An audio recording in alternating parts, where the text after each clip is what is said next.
They thought the widow stuffed hay in the cabin for decoration, until the blizzard hit. Mrs. Martha was known in the village of Pine Ridge for two things: her iron stubbornness and her stone silence. A widow for 2 winters, she had taken on the care of everything her husband had left behind, firmly refusing any help that came with pity in its eyes. But that autumn, when the leaves started falling earlier than expected, and Rusty, the farm dog, began sleeping by the kitchen door and wouldn't leave for anything, she started doing something no one in the place understood. She covered the outer walls of the old wooden cabin with bales of hay. She fastened them all with wire, layer upon layer, and decorated each joint with dried sunflowers she had grown herself over the summer.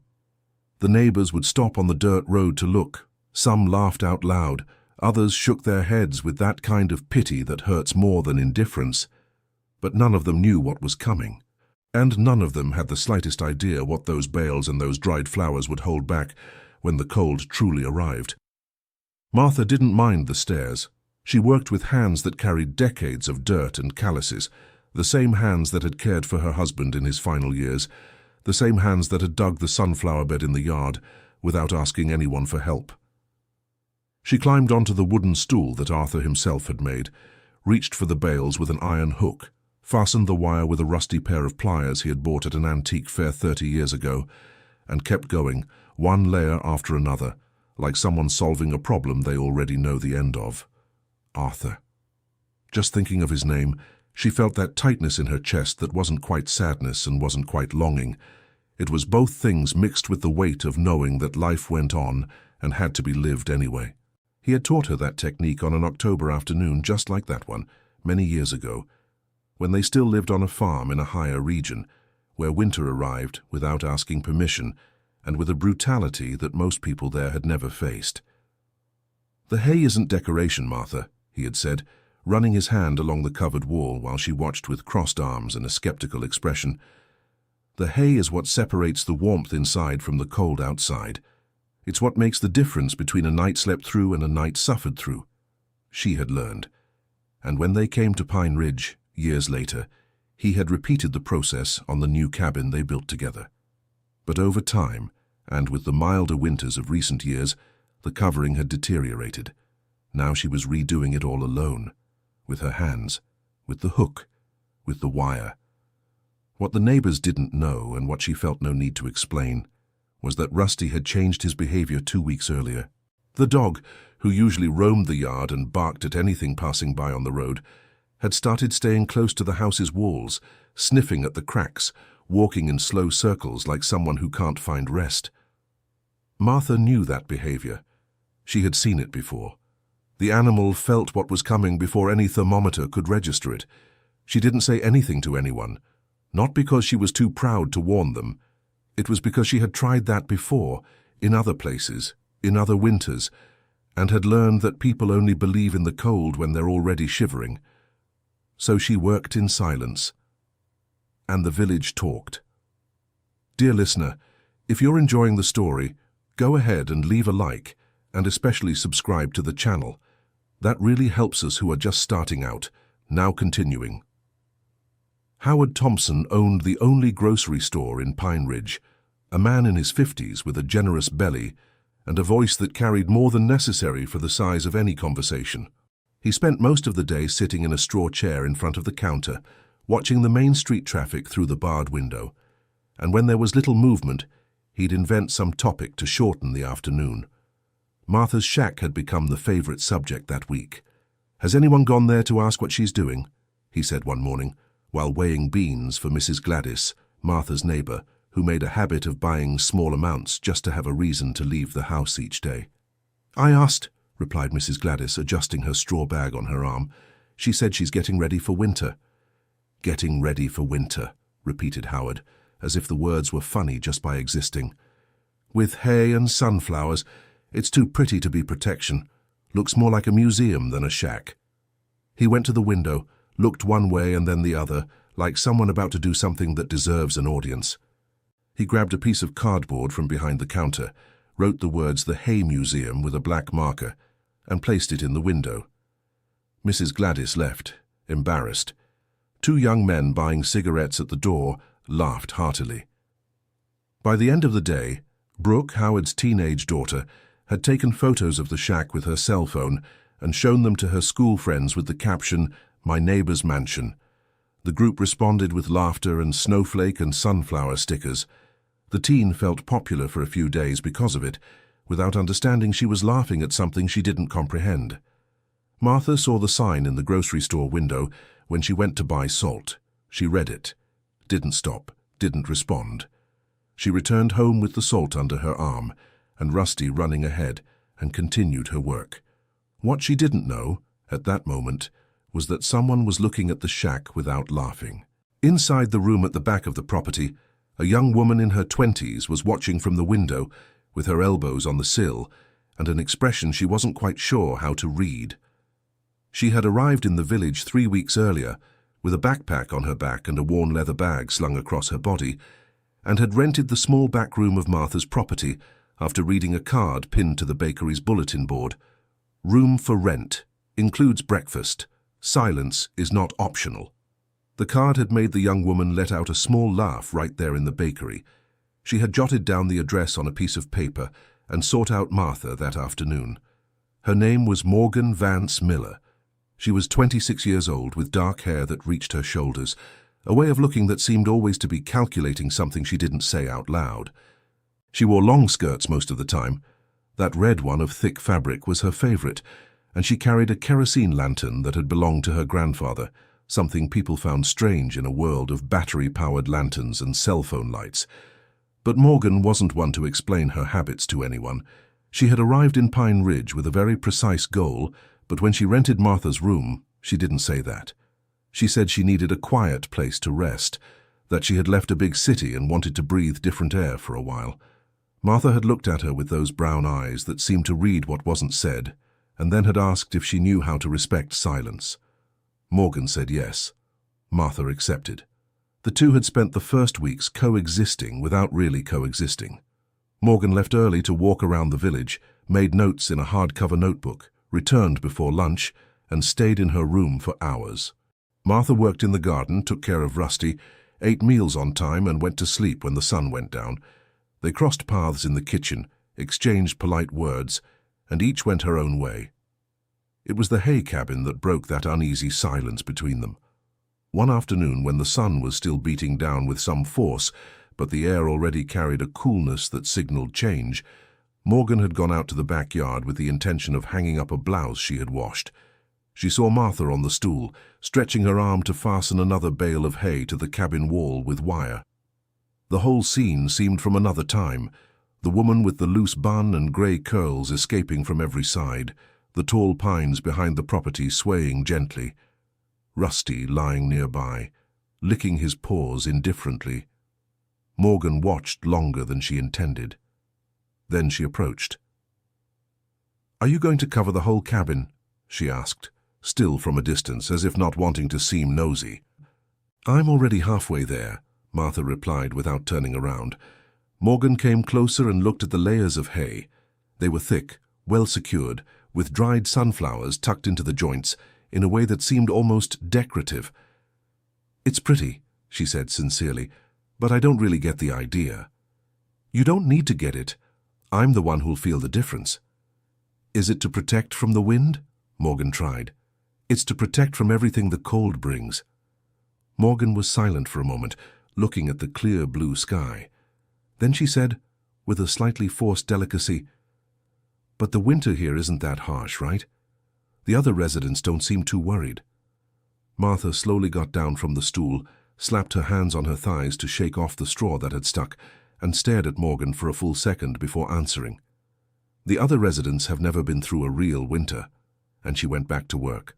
Morgan stood there a moment longer, watching, then went to hang the blouse on the clothesline. But what she had seen in those eyes of Martha stayed with her for the rest of the day.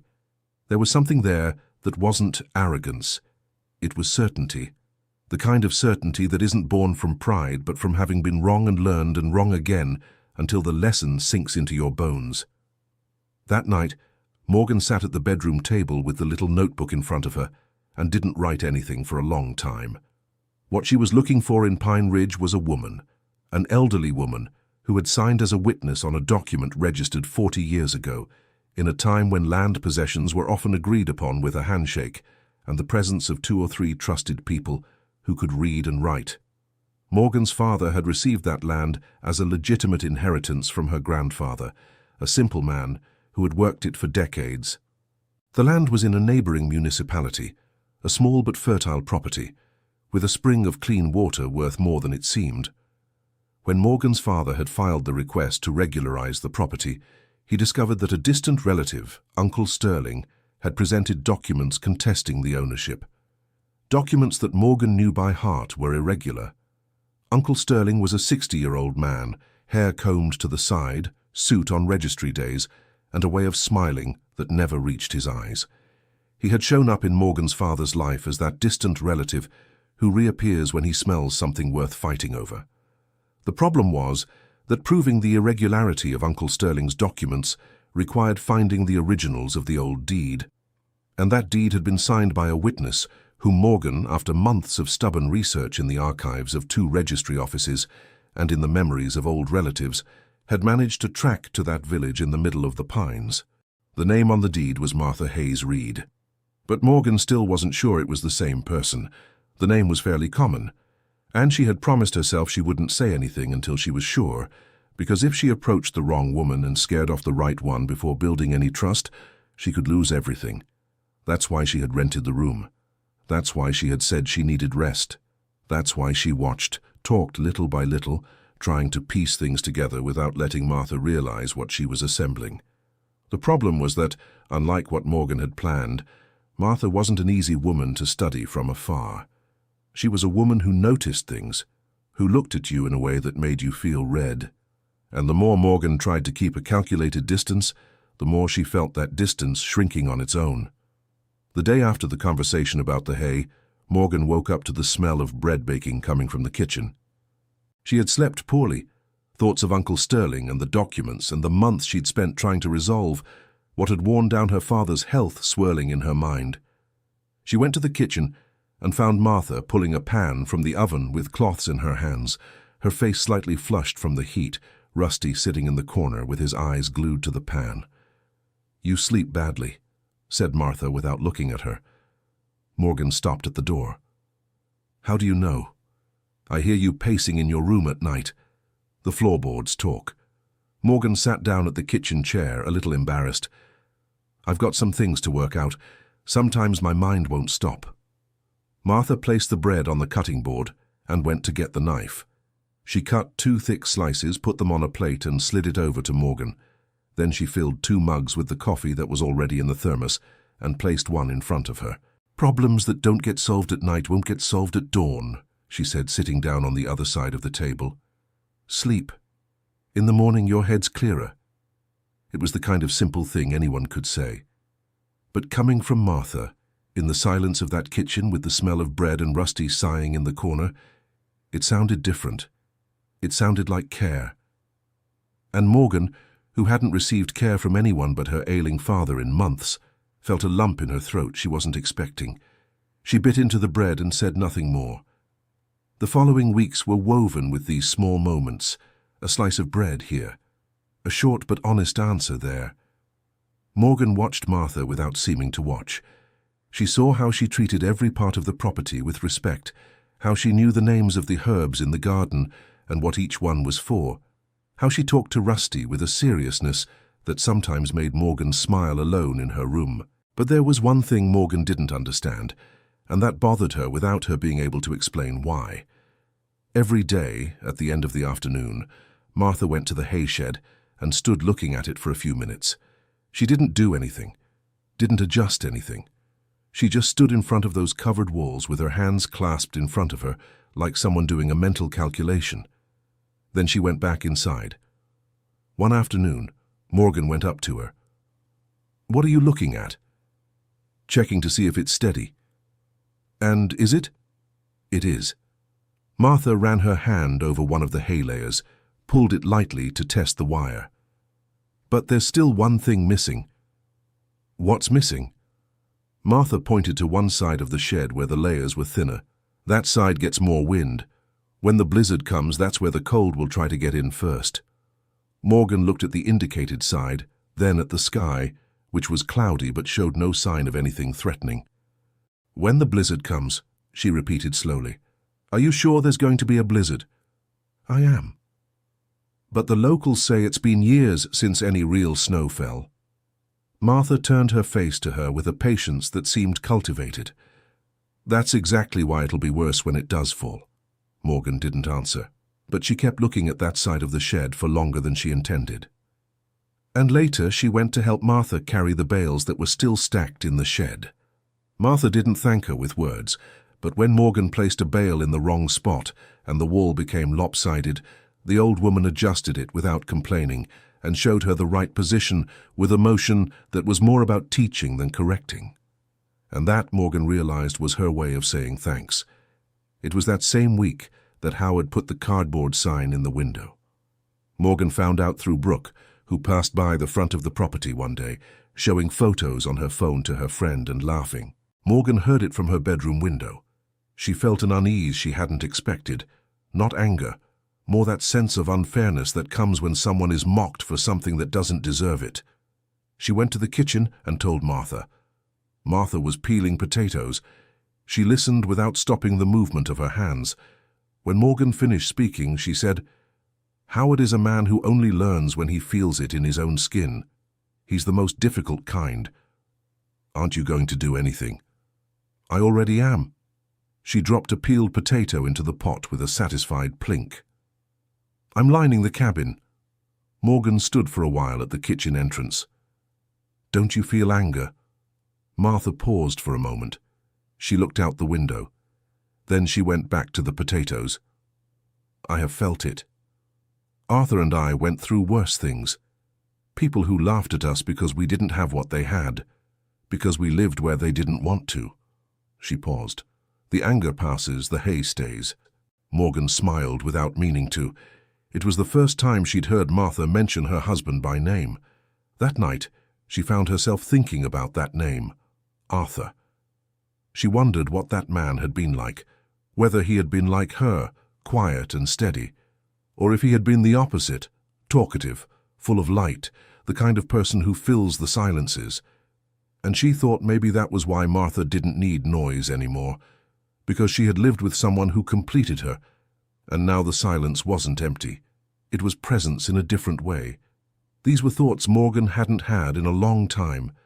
She had been so closed up inside her father's problem, inside the piles of documents and the trips to the registry office, and the sleepless nights calculating arguments, that she had forgotten there was something beyond all that. That there was bread with butter in the morning, that there was Rusty nuzzling his snout against her knee while she read, that there was the smell of dry hay mixed with sunflower in the cold air at the end of the day. She was beginning to like that place, and that realization scared her, because she hadn't come to like it. She had come to resolve things. The next morning she came down for breakfast and found Martha with a different expression, not a different mood. It was the way she looked. She was standing at the kitchen window, mug in hand, staring outside with that attention of someone reading something that isn't written. "What is it?" Morgan asked. "Rusty slept by the door all night. He didn't come out even when I called him this morning." Morgan looked at the dog, who was indeed curled up in front of the door like a golden rug, breathing slowly. "Is he sick?" "No." Martha turned to her with a seriousness Morgan had only seen before when she talked about the cabin. "He's warning." Morgan looked out the window. The sky was white, not the white of rain clouds. It was a different white, opaque, without depth, like a sheet of paper placed in front of the sun. "Warning about what?" she asked, even though she already knew the answer. "That it's coming," Martha said simply, and she went to get the wire and the hook to finish the side that was missing. That same day, in another corner of the village, Howard received news he hadn't expected. His regular supplier, the distributor that had stocked the grocery store with goods for over 12 years, had shut down without notice. It simply closed. The trucks that were supposed to arrive on Monday never showed up, and when he called the representative's number, the recording said the line was out of service. Howard stood there in front of the counter for a long time, trying to process it. The grocery store was the family's livelihood and the heart of the village. Without restocking, The shelves, which were already sparse, would start emptying in days. And he didn't have a backup supplier he could trust, because he'd never needed one. In 12 years, he'd never needed one. He tried other numbers, he tried other contacts. By the end of the day, he'd found out the distributor had suddenly gone bankrupt, leaving an entire chain of small shopkeepers in a tight spot. The closest supplier that could serve him was over 60 miles away and didn't have immediate delivery capacity. Howard stayed at the store until late, with the bills spread out on the table and a feeling in his stomach he didn't recognize. It was fear, not the fleeting kind. It was the kind of fear that sticks around. The next day, he tried to hide it. But Pine Ridge was a small place, and secrets in a small place don't last long.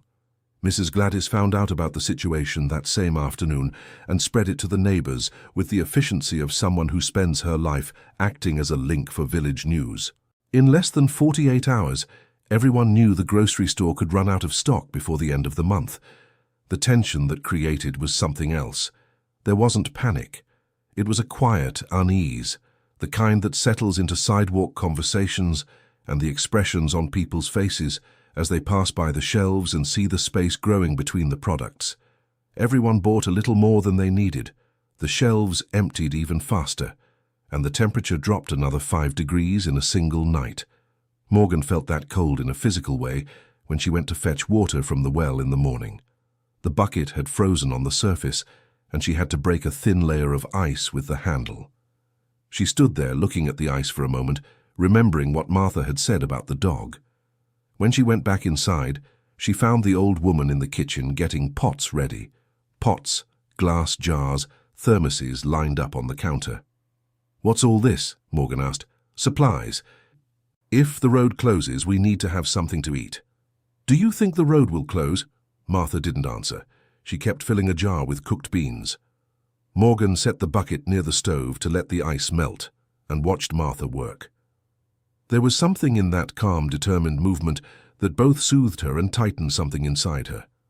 The old woman was getting ready for something big, and if the woman who had covered an entire cabin with hay was getting ready, Morgan was starting to think she should do the same. But that afternoon the letter arrived. It wasn't an ordinary letter. It was delivered by Old Man Silas, the man who made the trip from the city post office to the village 3 times a week on a beat-up cargo bicycle he stubbornly refused to replace. He knocked on the back door because he knew Morgan spent more time on that side, and he handed her a large envelope, thick paper, with her name written by hand in a script she recognized even before opening it. It was the handwriting of the lawyer handling her father's case. She opened it standing on the porch, with the wind blowing sideways and the pine trees shaking behind her. She read the first line. Then she went back to the beginning and read it again. Uncle Sterling had gotten a court date, earlier than Morgan had calculated. That meant the time she thought she had to find the evidence, to talk to the witness, to build her argument, had been cut in half. If she didn't present the counter-argument before that date, the dispute would lean in her uncle's favor, and once it leaned that way, it would be very hard to turn things around. Morgan stood on the porch until the wind got too cold. She went in, passed through the kitchen without stopping, went to the bedroom and closed the door slowly. She sat on the edge of the bed with the envelope in her lap, staring into space. Months of work. Months at the courthouse, digging through archives, talking to relatives who didn't want to speak, sleepless nights, bus trips to distant towns. Her father, who had fallen ill from the stress of seeing what was his being fought over by someone who appeared out of nowhere with documents that reeked of lies, but were written on paper and stamped to look official. She had come to that village because it was the last thread, the witness, the woman who had signed as an observer that day 40 years ago. If she was still alive, if she remembered, if she had any paper tucked away, anything that could prove what had really happened that winter afternoon decades ago, then there was a chance. But if not, then the thread ended there. She hadn't been asleep when she heard a soft knock on the door. "Come in," she said without thinking. Martha opened the door and stood on the threshold. She looked at Morgan with that direct way she had of facing things. "You didn't come to dinner." "I wasn't hungry." Martha was silent for a moment. Then she came in, pulled the straw chair from the corner, and sat a foot away from Morgan. "Bad letter?" she asked. Morgan looked at her. "Real bad. About family?" Morgan took a deep breath. "The kind of trouble that came before me here." There was something in that small room, in the silence between them that was no longer as cold as in the first weeks, that made Morgan feel she had reached a point where keeping things in was more exhausting than speaking out. It wasn't the moment she had planned. It wasn't the way she had calculated. But sometimes life doesn't wait for the right time. She took another breath and began to tell. Not everything, but enough. She told about her father, about the land, about Uncle Sterling and the documents. She told how she had tracked a witness from an old deed to that village, that she had come looking for her, that she had been there for weeks and still hadn't found her. Martha listened to everything without interrupting. When Morgan finished, she sat in silence for a few seconds. "What was your father's name?" she asked. "David. David Miller." Martha stayed still for a moment, that seemed too long. "And what about your grandfather's name, the original owner of the land?" Morgan looked at her with an attention that had changed tone. "George Miller." "Why are you asking?" Martha slowly stood up from the chair. She went to the bedroom door, paused on the threshold for a moment, then turned to Morgan with a look the young woman hadn't seen before. It was a look that carried 40 years inside it. "I know that name," the old woman said. The room grew very quiet. "What do you mean?" Morgan whispered. "I know that name." Martha ran her hand over her bun, which was coming undone. "George Miller was an honest man. I signed a document as a witness one winter afternoon a long time ago. And there was a man that day trying to convince him to sign over the land for a price that wasn't even a third of what it was worth." Morgan shot up from the bed so fast she almost knocked over the envelope. "You were the witness? You're Martha Hayes Reed?" "I was. Now I'm Martha Hayes Foster. I got married and changed my last name, but it was me." Morgan stood in the middle of the room, her hands over her face, unable to speak. She felt something that wasn't joy and wasn't relief. It was both at the same time, mixed with the weight of months of effort reaching a point she hadn't foreseen. She had slept under the same roof as the answer she had been looking for weeks, without knowing it. Dear listener, if you're enjoying the story, go ahead and hit that like button and especially subscribe to the channel. It really helps us folks who are just starting out. Now, continuing. "Do you have any paper from that day?" Morgan asked, her voice still searching for the right pitch. Martha grew serious. "I do. I keep everything I've signed as a witness." She paused for exactly as long as it took for the words to land. "But I'm going to be straight with you. There's something you haven't told me yet." Morgan stood frozen. "What is it?" "You knew I was the witness, didn't you?" Martha asked. And there was no accusation in her voice, just that direct clarity that was her trademark. "You came here looking for me. You rented my room looking for me." Morgan opened her mouth, closed it, opened it again. I had the name, Martha Hayes Reed, but I wasn't sure it was you. And I didn't want to come across as someone asking for a favor before I knew who I was dealing with." Martha looked at her for a long moment. Then she nodded once, like someone registering something she'd consider but wouldn't decide on right now. "You deceived me." The words weren't said with anger. They were said as a fact. "I did," Morgan agreed, her voice low. "So I wouldn't scare you off. So I wouldn't seem like I only saw you as useful, but—" She took a breath. "You stopped being just a witness a long time ago. I don't know exactly when it happened, but it did." Martha was silent. Then she turned toward the door. "Get some sleep. Tomorrow we'll talk about the chest." Morgan stood still in the room for a long time after Martha left. Rusty had come in while the door was open and had lain down at the foot of the bed. She looked at the dog. The dog didn't look at her but wagged his tail once, like someone saying the situation wasn't as bad as it seemed. She lay down, closed her eyes, slept. For the first time in many weeks, she truly slept. The next morning she woke up before dawn. The cold had noticeably increased overnight. She saw her own breath as she sat up, something that hadn't happened since she'd arrived in the village. She threw a coat over her nightgown and went to the window. The sky was that white again, deeper than the day before. And the air that seeped through the crack when she opened the window, a crack, was different. It wasn't just cold, there was a dampness in it that clung to the skin before she even felt the temperature.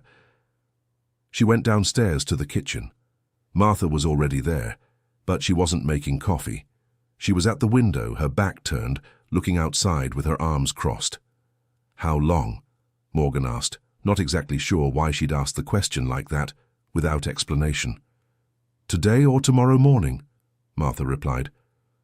Morgan came close to the window and looked outside. The pines were still. That was the strangest sign. Usually there was always some wind stirring them, but they were motionless, as if holding their breath. "Is the stillness of the pines bad?" she asked. "Still pines before a storm mean the air is too heavy for ordinary wind. When it breaks all at once." Morgan looked at the jars lined up on the counter, at the folded cloths, at the kerosene lamp that had been placed on the table with a new wick. Then she thought about the chest, the document, the weeks she had before the hearing. "Mrs. Martha," she said, "before anything happens, can you show me what's in the chest?" Martha turned to her with a heavy look. "Yes, but I want you to understand something first. Whatever it is, what's in that chest isn't just a paper for your problem. It's the memory of a day I've kept for 40 years. So when you hold that thing, hold it with care." Morgan nodded without needing to think. "I understand." Mrs. Martha went to the hallway and opened the door that Morgan had imagined was a closet or storage room, but which actually led to a small room at the back of the house, full of things that seemed to carry a story in every piece. Wooden crates, an old sewing machine, some books stacked in a corner, pictures leaning against the wall, facing the plaster. In the center of the room, on two bricks that raised it about a handspan off the floor to protect it from moisture, sat a dark wooden chest with iron hinges and the name Arthur burned into the lid with a hot iron in an uneven but highly distinctive handwriting. Mrs. Martha slowly bent down, with the caution of someone who has years of care in their knees, and opened the lid. The smell that came out was of old wood, dried lavender, and paper. She gently moved things aside: a folded quilt, a pair of gloves, a small box with buttons, a book without a cover. At the bottom, wrapped in a square of waxed cloth, there was a stack of folded papers, each one with a date written on the outer corner in red crayon. Mrs. Martha looked at the dates and slowly went through them until she found the one she was looking for. She picked it up. She held it for a moment with her eyes closed. Then she opened it and held it out to Morgan. It was a large sheet folded in four, yellowed at the edges. It had the notary seal from that time. It had signatures, and at the end, in handwriting that was at once uncertain and very firm, there were two lines written by hand that were not part of the main body of the document. It was a note in Mrs. Martha's own hand. The date, the name of the man who had tried to pressure George Miller into signing the transfer for a ridiculously low price, and the sentence she had written because it was her habit to record everything she witnessed. Mr. Sterling Knight tried to convince the owner, George Miller, to give up the land for a price below the recorded amount, alleging non-existent debts. The owner refused. I signed as a witness to what was refused, not to what was accepted. Morgan read those two lines 3 times in a row. When she looked up, there were tears in her eyes that she hadn't realized had started. "He had been trying for a long time," she said quietly. "Uncle Sterling. Since before I was born. There were men like that in every era," Mrs. Martha said simply. "Ones who show up when they smell land." Morgan held the document with both hands. She felt the weight of those pages that had waited 40 years inside a chest to be needed. She thought of her father, who was in a city hours away, who had sent a message in the morning asking if she had any news, who had grown quieter with each passing week, like someone slowly losing hope, in the most silent and difficult way possible. She cried. She didn't try to hide it. There was no energy left for that. Mrs. Martha didn't say anything. She placed her hand on Morgan's shoulder with the firmness of someone who has held many heavy things in life, and stood there still, while the young woman let out what she had held in for months. Rusty came into the room and pressed his snout against Morgan's hand. Then the wind arrived. Not just any wind. A wind that changed the sound of the world outside from one moment to the next. The pines that had been still began to move with an urgency Morgan had never seen in any tree. The window in the room rattled, and after a moment, the first flakes began to fall. Mrs. Martha went to the window and looked outside. "It's here," she said. There was no satisfaction in her voice, no urgency either. It was just the confirmation of something she had known for a long time. "What do we do?" asked Morgan, still holding the document. "Put that away first," said Mrs. Martha, pointing at the document. "Carefully. Then go get the lantern from the kitchen and the blankets from the hallway closet. I'll board up the windows." Morgan folded the document with the care reserved only for things that cannot be undone. She placed it inside the large envelope she had brought from the bedroom and stored it in the leather bag that hung at the head of the bed, which was also the safest place in the room. Then she went to get the lantern. The snow fell harder as the hours passed. What had started as scattered flakes turned into a white veil that covered everything, reducing visibility to a few feet and dropping the temperature in a way you could feel even indoors. The windows had been locked, but the cold seeped through the cracks as if the walls were made of paper, except for the cabin walls. Martha had decided that the best place for the two of them to stay was inside the cabin, not the main house, which was larger but had more points of heat loss. The hay cabin was smaller, which meant the heat from the wood stove inside distributed better, and the hay in the walls did what it was supposed to do. It held the heat inside and kept the cold out. They headed to the cabin with Rusty in front, pawing at the snow that had already formed a 2-inch layer on the ground.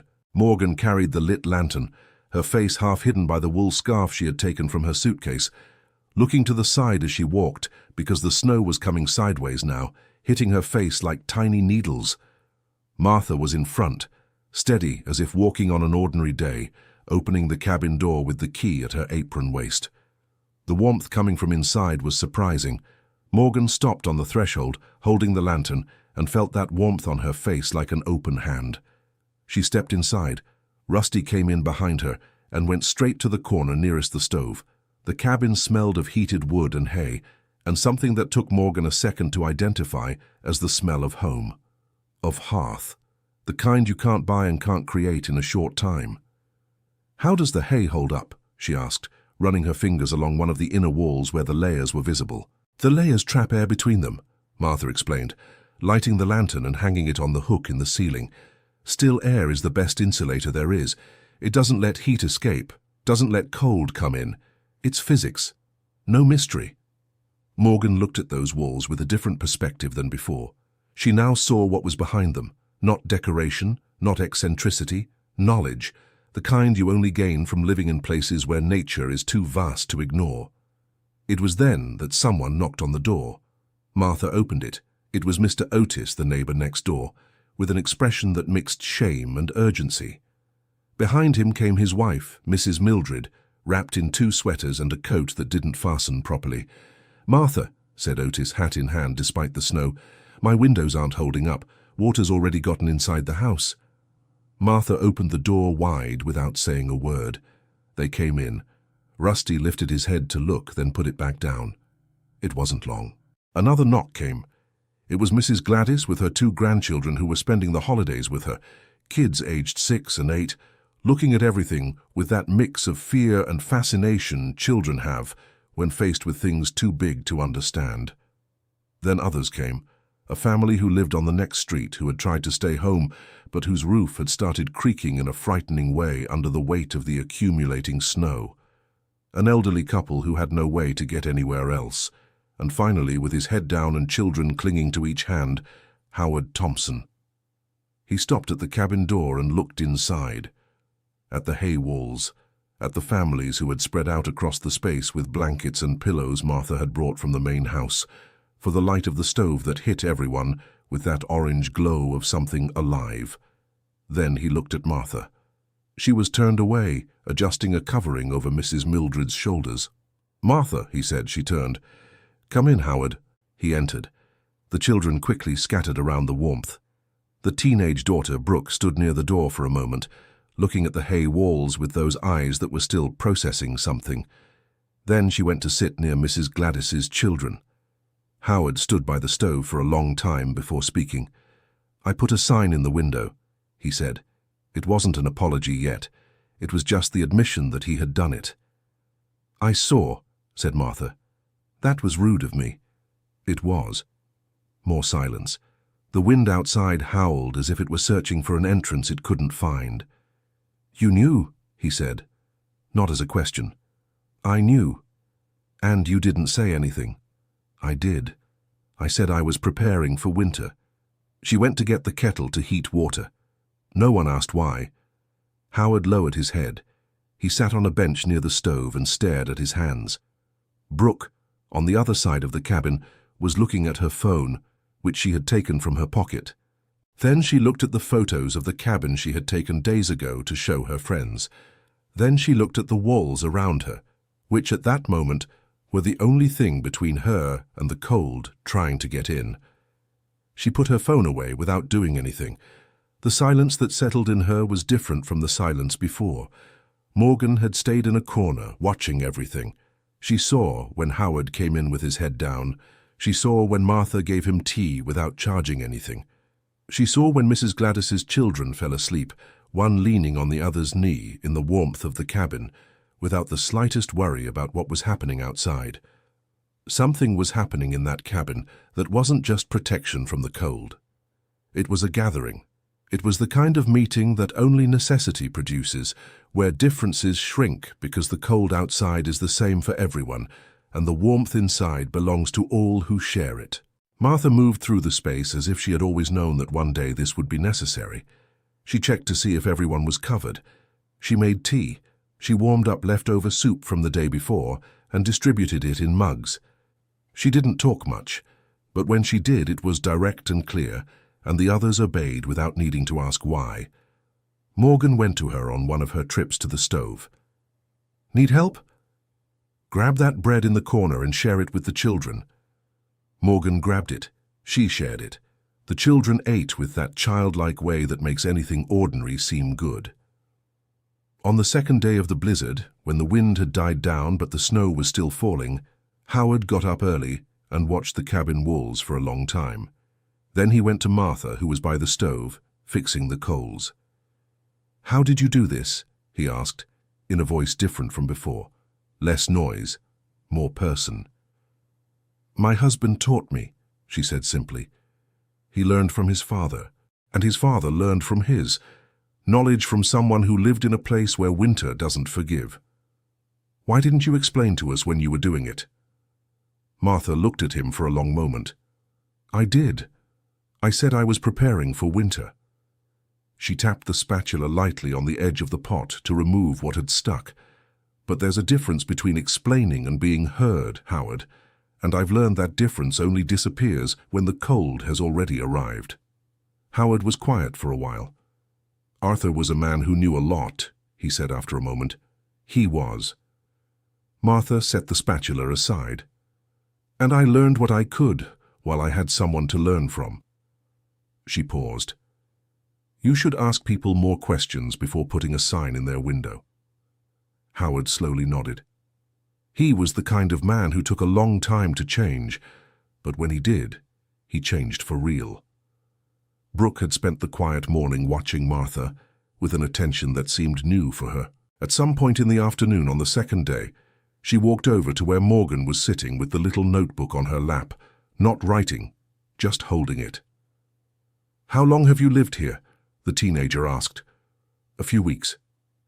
"And did you already know she was like that?" Morgan looked at Brooke. "What do you mean by like that?" The girl searched for the right word. "That she knew all about this, the cold, the snow." "I learned over time," said Morgan. "And I'm still learning." Brooke was silent for a moment. "I took pictures of the cabin to send to my friends, to laugh at it." "I know. You'd pass by with your friends out front." The teenager blushed. "I deleted the photos." Morgan looked at her. "Do more than that. When the snow clears and you leave here, you'll remember what it was like inside this cabin. The warmth, the soup, the kids sleeping. And the next time you're about to laugh at something you don't understand, you'll remember this moment and you'll ask a question first." Brooke stared at her for a moment. Then she nodded, with the seriousness of someone who is holding on to something so they won't forget it. On the afternoon of the third day, the wind stopped. Not all at once. It slowly died down, like an engine losing power until it shuts off. The snow kept falling, weaker, then weaker still, until the flakes were just a white dust in the air that slowly settled over everything. The kids were the first to run to the door and look outside. Then the adults. The village was white from end to end, the roofs heavy, the fences gone under the snow. The roads that had existed before now just lines you could guess at from the gaps between the buildings. It was beautiful in a way that ached because it was beautiful. Martha stood on the threshold looking outside with Rusty by her side, who had put his paws forward to feel the snow, and then just stood still, like someone weighing whether it was worth going out. Howard stayed close to her. "Will it take long to clear the road?" he asked. 2-3 days, she said. "Depends on the sun.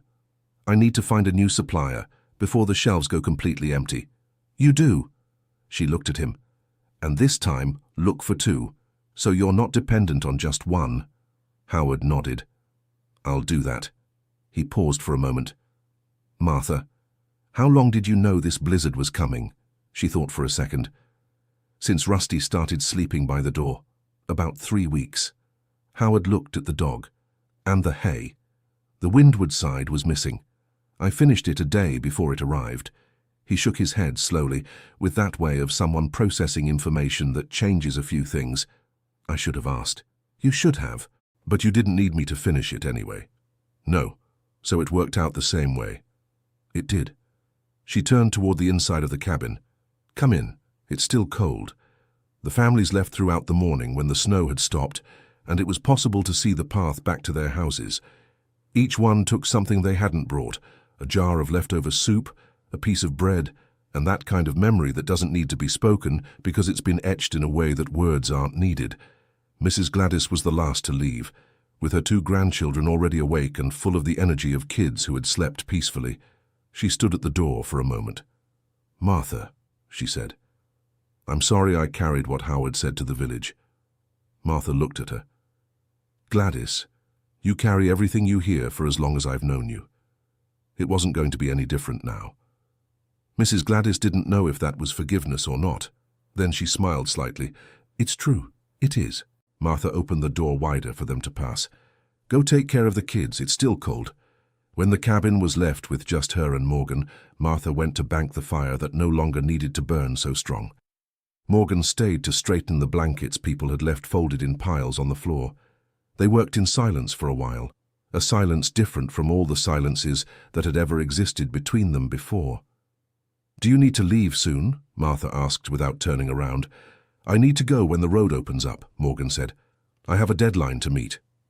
"Is the document safe?" "In my bag. It won't leave there until it gets where it needs to go." Martha nodded. "So you're going to fix this?" It was a statement, not a hope. And that made more of a difference than any encouragement Morgan had received in the previous months. "Would you come testify?" Morgan asked. "In person, if needed." Martha was quiet for a moment. "I'm 72 years old, my girl. Bad knee and a dog that doesn't like cars." Morgan smiled. "I'll bring Rusty too if I have to." Martha looked at her. There was something in her eyes that Morgan was still learning to read, but she recognized it as the equivalent of a smile in someone who didn't use their face for that. "The first time the road opens up with sun, you let me know," the old woman said. "I don't ride well in a car, but I do fine with the truth on my lips. And what I saw that day, I remember like it was today." Morgan felt that thing in her chest again. It wasn't relief. It was more than that. It was the feeling that she had reached a place she had needed to find, and that this place was more than the document, more than the process. It was a grey-haired woman who had built a hay cabin with her own hands because she knew what was coming. In the following days, while they waited for the road to open, the village went through a transformation that wasn't announced, but that everyone felt. Howard took down the cardboard sign from the grocery store window, so early the next morning that no one saw him do it. The sign simply disappeared. In its place, he put up a poster with the store hours, simple, without decoration. Brooke went to Martha's property one day without warning, with a bowl of rice pudding she had made with her mother. "You didn't have to," Martha said. "I know," the girl said, "but I wanted to." Martha took the bowl. She opened the door for her to come in. Brooke came in and stood looking at the kitchen with that way a person has of seeing a place for the first time for real, even though she had seen it before from a distance with her eyes closed to what mattered. "Can you teach me about the hay?" the teenager asked. "How it works, why it holds the heat?" Martha looked at her for a moment. "You can sit down." And she began to explain, not like someone teaching with forced patience, like someone who enjoys teaching when they find someone who enjoys learning. Morgan listened from the doorway without entering. She smiled at the floor. Then she went for a walk with Rusty in the snow that had begun to soften under the sun that had timidly appeared for the first time in days. The road opened on the 4th day after the blizzard. The sun had warmed enough for the path to become passable, and the first thing to enter the village was a pickup truck from a neighboring merchant who had heard about the grocery store's situation and brought an emergency shipment of basic supplies. Howard received him at the door with a handshake that was more than cordiality. The next morning, Morgan packed her backpack. She folded the red skirt she had washed and left to dry near the stove. She put the little notebook in the outer pocket. She slung the leather bag over her shoulder, the same one where the document was stored inside the envelope. She went to the kitchen. Martha was making the day's coffee. "I need to go." "I know. I'll call as soon as I know the result." Martha placed the mug on the table next to Morgan. "You drink your coffee first." Morgan drank it. She ate the bread that was on the board. Rusty put his muzzle on her knee under the table, as he had done in the past few weeks. She put her hand on his head for a moment, then she stood up. Martha also got to her feet, without anyone having said it was time to stand. The two women looked at each other. Morgan opened her mouth to say something, and couldn't find the right words for what she felt. What lay between them couldn't be contained in a simple thank you. It was more complex than that, harder to name. It was the recognition that she had found something she didn't know she was looking for, alongside something she actually was. "When I come back," she said, "I'll bring news and help plant the new sunflowers." Martha looked at her. "You plant sunflowers in the summer. Then I'll come before summer," Morgan smiled. "And I'll stay until summer if you'll allow me." A pause. "The room's available," said Martha. It was the longest answer she needed. Morgan left through the front door, passed by the front of the hay cabin, which was covered in snow but intact, the walls as sturdy as they had been all night while the wind tried. The dried sunflowers hung from the wire junctions, with snow resting on the withered petals, and in that detail there was a beauty that wasn't planned, the kind that only happens when nature finds something made with enough care to last. She stared for a moment, then she kept walking. Dear listener, if you're enjoying the story, feel free to hit like and especially subscribe to the channel. It really helps us beginners. Now moving on. The trip to the town where the notary office was took longer than Morgan had calculated, because the road still had sections of compacted snow that forced the bus to go slow, but she didn't mind. She stayed looking out the window, watching the landscape of pines and snow go by, and thinking about everything that had happened in those weeks in a place she had arrived at with one goal and had found something entirely different. She thought about her father. She called him when the cell signal returned at a more open stretch of the road. "Morgan," he said, and his voice was weak the way it had been in recent weeks, that weakness that wasn't a sickness of the body, but of the spirit. "Dad, I found the witness." Silence. "You found her?" "I did. And she has the document, and she'll testify if needed." More silence.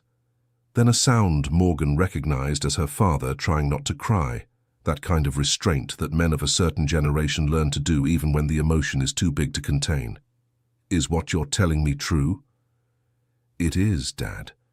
It's true." She heard him take a deep breath on the other end. "Who is this woman?" Morgan looked out the window at the passing pines. "She's a woman who knows more than she lets on." She paused. "You'll meet her soon." The process took weeks. It wasn't simple. Uncle Sterling had a lawyer who tried to challenge the validity of the document based on its age and state of preservation. He also tried to question the memory of an elderly witness, using an argument that was both calculated and cruel. But Martha had gone.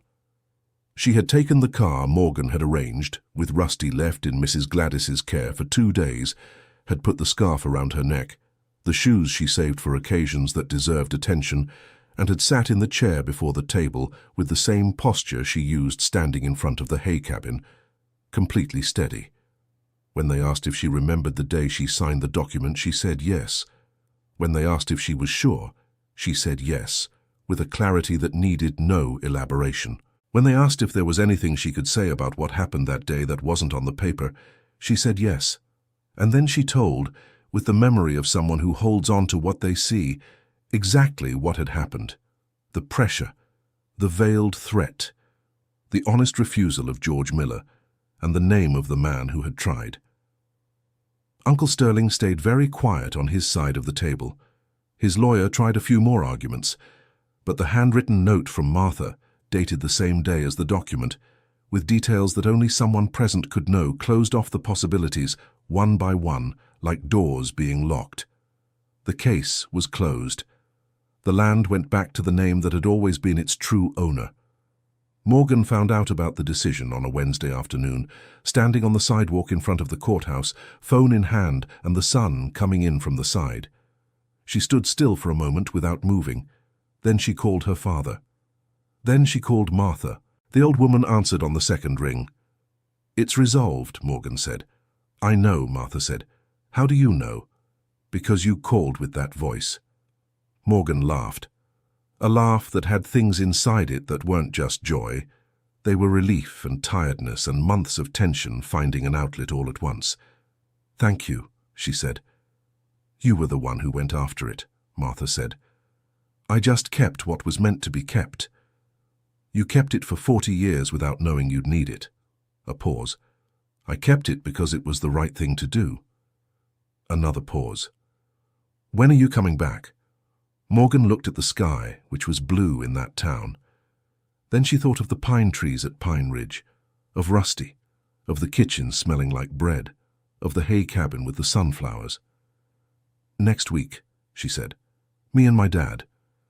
I'll make soup for 3. And for Rusty." "That one always gets soup," Martha said, with that dry tone that was her way of being affectionate. Morgan smiled and hung up. She stayed on the sidewalk for one more moment. Then she put the phone away and started walking, leather bag on her shoulder and shoes tapping on the pavement, with that stride of someone who's resolved what needed resolving and is now heading toward another place they want to be. The week that Morgan's father came to Pine Ridge was the first time he had traveled in months. David Miller was a man in his early 60s, thin from exhaustion more than build, with the quiet manner of someone who spent a long time inside a problem they couldn't see a way out of. He arrived by car with Morgan on a Thursday afternoon, when the sun was still high and the snow left over from the big blizzard was starting to melt in the shadows where the sun didn't reach. Martha was waiting for them on the porch, Rusty out front, as always. David got out of the car and stood looking at the property, at the hay cabin, at the dried sunflowers still on the walls, resisting winter with that stubbornness of something picked in summer and kept to last. He looked at Martha. "Are you Martha Alcantara?" he asked. "I am. I am George Miller's son." Martha stepped down a stair on the porch. "I know who your father is," she said. "He was an honest man." David stood silent for a moment. Then he said, with a voice that stayed steady despite everything, "Thank you for what you did, for what you kept, for what you said." Martha stared at him with those eyes that held more than they let show. "Your father helped me once," she said. "Long story, but he helped when he didn't have to. So keeping that paper was the least I could do." David stood still, absorbing that information. Then he nodded slowly, like someone finally understanding the full weight of something that had seemed simple on the surface. "My daughter told me she spent weeks here." "She did." Martha looked at Morgan. Martha looked. "Learned how to tie hay bales with wire. She was bad at it, but she tried." Morgan protested with a laugh. "I got great at the wire. You got decent, Martha said. With the sunflower you did better. David looked between the two with an expression that was slowly opening up, that opening of someone who had been closed off for a long time and is beginning to notice there's room again. Is she good at that? He asked more lightly. She's good at it, good at asking and good at not giving up, said Martha, with a tone that was at once matter-of-fact and full of something recognizable as affection, even without any honey in her voice. Those are the most important things a person can be. David kept looking at her, then he smiled. It was a small smile, the kind that shows up when someone doesn't have the strength for a big one yet, but already has it for a small one, and that small one was worth a lot. Come on in, said Martha, turning toward the door. The soup's on the stove. That evening, sitting around the kitchen table with steam rising from the bowls and Rusty in the corner watching every spoonful with professional hope, Martha and David talked for the first time about things that weren't the case, weren't the document, weren't Uncle Sterling. They talked about George, the way he had been, the stories David carried about his father that Martha filled in with pieces he hadn't known, because he'd been a child when some of those things happened. It was strange and good, that conversation, the kind that brings together people who never knew each other but carry pieces of the same past, and suddenly realize that together they have a fuller picture than apart. Morgan ate her soup and listened and didn't say much. She was fine with that. She'd spent months being the one who searched, who looked, who tried to piece things together, sitting there listening while the pieces came together on their own through someone else's conversation was a rest she hadn't known she needed. After dinner, David went out to the porch with a mug of tea Martha had served. He stood looking at the property in the cold twilight. Morgan went up to him. You okay? She asked. He looked at her. I'm okay. He paused. I'm taking a while to believe it's over. It'll take a while. Yeah. They were silent for a moment. You were brave to come here alone, he said, to search without knowing if you'd find anything. I had to try, said Morgan simply. David looked at the hay cabin, at the sunflowers that hung on the walls like remnants of the summer that had bred the winter, that had bred the blizzard, that had bred the night, when everything finally fell into place. What a woman, he said, more to himself than to Morgan. Yeah, right, she said. They went inside when the cold got too deep to bear without a heavier coat. Martha had prepared the room for David and rearranged things so Morgan stayed where she always stayed. Rusty had decided on his own to sleep in the hallway between the two rooms, at the equidistant point between everyone who was his. The next morning, when David woke up and came down to the kitchen, he found Martha already up and the coffee already ready, as if the day couldn't have started any other way. You don't sleep much, he said. I sleep enough. You sleep too late. David smiled more easily than the day before. Morgan says that too. It must be true, then. She set the mug in front of him. Are you staying a few days? He looked at the mug, at the window, at the morning light coming in. If it's not a bother. It's not. Martha went to get the bread. There's yard work that an extra pair of hands helps with. David looked at her for a second. I can do yard work. I know you can. Morgan told me you know about the land. I learned from my father. Then you know what needs to be done. He stayed a few days, then a few more. He helped rebuild part of the fence that the weight of the snow had knocked down. He chopped wood with a rhythm that showed his body knew it, even if his mind had forgotten it for a while. She talked to Martha at the end of the day, on the porch with tea or without, about things that mattered and about things that didn't matter as much but were nice to say. Morgan watched it happen and stayed quiet with a still contentment that didn't need a name. One afternoon, while helping Martha hang cloths on the line, Morgan said, Did you know my father would have liked it here? Martha pinned the cloth with a clothespin without looking at her. I knew any son of George Miller would know how to respect a property. It's more than that. It is. Martha picked up another cloth. But the rest is something life sorts out. We don't have to push it along. Morgan hung her cloth. She was silent for a moment. You never do anything in a hurry. I do when I need to. Martha looked at the sky, which was blue and without a single cloud. But most of the time, the things worth waiting for come at their own pace. Pushing only helps if you know where you're pushing. Morgan looked at the hay shed. Like the bales. Like the bales.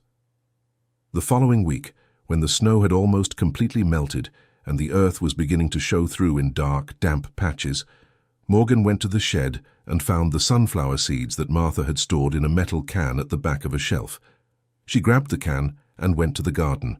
She stood looking at the plot that would be right for the sunflowers. The sun was hitting it with a promising strength, that late winter sun that wasn't warm yet, but was already determined. Martha appeared beside her. "It's not time yet," the old woman said. "I know." Morgan looked at the can in her hand. "But I wanted to know where to plant them, so when the time comes, I'll be ready." Martha looked at the plot, then at her. "There." She pointed to the side that got the most sun during the day. "Where the afternoon light hits. Sunflowers need afternoon sun." Morgan looked at the spot she'd pointed to. Then she tucked the can of seeds under her arm and stood there for a moment, feeling the sun that was still shy but was arriving. There was a small and important thing she had understood in those weeks at Pine Ridge. She had come looking for a document. She had found a witness, but she had stayed for something that didn't yet have a proper name, something that was Martha's way of being in the world, quiet and steady and full of things she didn't shout about, but was willing to show to anyone who paid attention. And she had paid attention. Months later, when winter had truly passed and summer had arrived with the heat that transforms a landscape of pine and snow into green and light, Morgan was in Martha's garden plot with her hands in the dirt. The sunflowers had grown with the determination of things that know what they need to be. They were tall, with their open heads turned toward the afternoon sun, just as Martha had said. David was 2 plots away, doing what needed to be done with a regularity that had become part of the days of that place. He had stayed, not because anyone had asked, because he had discovered that the weight he had carried for so long grew lighter when there was work to do, and ground to stand on, and someone nearby who didn't need an explanation for anything. Martha appeared on the porch with a pitcher of lemonade and stood looking at the plot with that way she had of looking at the things she had planted, not with pride, with satisfaction, which is different. The satisfaction of someone who knows she did what was meant to be done, and time did the rest. "The sunflowers turned out good," Morgan said, getting up and wiping the dirt from her hands. "They did," Martha agreed. "You put them in the right place. You taught me. You listened." Martha came down from the porch with the pitcher. "Not everyone I teach listens." Morgan accepted the glass of lemonade and stood looking at the sunflowers. There was something in those flowers that wasn't just a flower. It was the entire cycle of what had happened. The summer that had produced the dried sunflowers that had decorated the hay cabin that had protected the village that had gathered on the night of the blizzard that had been the moment when the chest was opened, the chest that had kept the document that had resolved what needed to be resolved. And all of this had been possible because one woman had learned from one man who had learned from another, and had kept that knowledge with the same care she kept the papers inside the waxed cloth. "Mrs. Martha," said Morgan, "can I ask you something I keep wondering about?" "Go ahead." "When you were covering the hay cabin and the whole village was laughing, did you ever feel like stopping, like giving up?" Martha thought about it with the seriousness of someone who considers a question before answering. "I did, once in a while when Howard drove by with the sign and the kids took pictures." She looked at the cabin. "But then I remembered why I was doing it and what would happen if I didn't, and I couldn't stop just because of people who didn't understand. The cold wouldn't be any less harsh just because I gave up." Morgan kept looking at her. "And the chest. Keeping that paper for 40 years without knowing it would be needed." "I always knew it would be needed," said Martha with simple conviction. "I didn't know when, I didn't know for whom, but what is true will always be needed at some point. It was just a matter of waiting for the moment to come." David had stopped working in the flower bed and was listening to that. He didn't say anything, but there was an expression on his face that Morgan recognized. It was the same one he had when the blizzard had stopped, and the cabin had withstood it, and everyone had come out more whole than they had gone in. It was the look of someone who understands that there are things worth waiting for. Morgan looked at the sunflowers, at the afternoon sun hitting them with the precision of something that knows where it should be, and thought that there were things in the world explained by physics, by air insulation, by temperature and wind, and there were things explained by something else that had no name in physics but was just as real: the care that lasts, the memory that doesn't fade, the steadiness of someone who knows that what is right deserves to be kept even when no one is watching. Martha went back inside with the pitcher. Rusty followed her. Morgan stayed a moment longer among the sunflowers. Then she went to the flower bed and continued what she had stopped, with her hands in the earth and the afternoon sun on her face, doing what needed to be done in the place where it needed to be done.